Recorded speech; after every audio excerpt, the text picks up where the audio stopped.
എങ്ങനെയാണ് മണി മാനേജ്മെൻറ്റ് ചെയ്യേണ്ടത്? മിക്കവരെയും അലട്ടുന്ന ഒരു ചോദ്യമാണിത്. ഒരു ചെറിയ പ്ലാനിംഗ് ഉണ്ടെങ്കിൽ നമുക്ക് വ്യക്തമായി തന്നെ മണി മാനേജ്മെൻറ്റ് ചെയ്യാൻ സാധിക്കും. അതിനായി ആദ്യം അറിയേണ്ടത് നമ്മുടെ ചിലവുകളെ മനസ്സിലാക്കുക എന്നുള്ളതാണ്. ഇനിയും നിങ്ങൾക്ക് ചിലവുകളെപ്പറ്റി ഒരു വ്യക്തമായ ധാരണയില്ലെങ്കിൽ ഒന്ന് എഴുതി നോക്കുക. ആറ്റിൽ കളഞ്ഞാലും അളന്ന് കളയണം എന്നാണല്ലോ നമ്മുടെ പഴമൊഴി. അപ്പോൾ ഒരു പേപ്പറിൽ ഇങ്ങനെ ചിലവുകളെ എഴുതി വെക്കുന്നതിലൂടെ അന്നത്തെ ഒരു മാസം നമുക്ക് എത്രത്തോളം പൈസ ചിലവിനായി ആവശ്യമുണ്ട് എന്ന് നമുക്ക് വ്യക്തമായ ഒരു ധാരണ ലഭിക്കും. ഇനി ചെയ്യേണ്ടത് വരവിനെ എഴുതുക എന്നുള്ളതാണ്.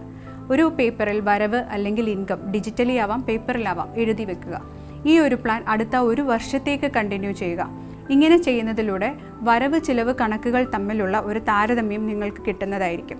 ഇനി വരവിനേക്കാൾ കൂടുതലാണ് ചിലവ് എന്നുണ്ടെങ്കിൽ ബി അലേർട്ട്, ചിലവുകൾ കൺട്രോൾ ചെയ്യണം എന്നുള്ളതാണ് അതിൻ്റെ അർത്ഥം. ഈ ചിലവുകളെ നമുക്ക് ആവശ്യം, അനാവശ്യം, അത്യാവശ്യം എന്നീ 3 കാറ്റഗറികളിലായിട്ട് തരംതിരിക്കാവുന്നതാണ്. അനാവശ്യ ചിലവുകളെ ഒഴിവാക്കാൻ ശ്രമിക്കുക. അതേപോലെ മറ്റ് അധിക വരുമാന സ്രോതസ്സുകളെ പറ്റിയും അന്വേഷിക്കുക. ഇങ്ങനെ ചെയ്യുന്നതിലൂടെ കൂടുതൽ എഫക്റ്റീവായി മണി മാനേജ്മെൻറ്റ് ചെയ്യാൻ നമുക്ക് സാധിക്കുന്നു.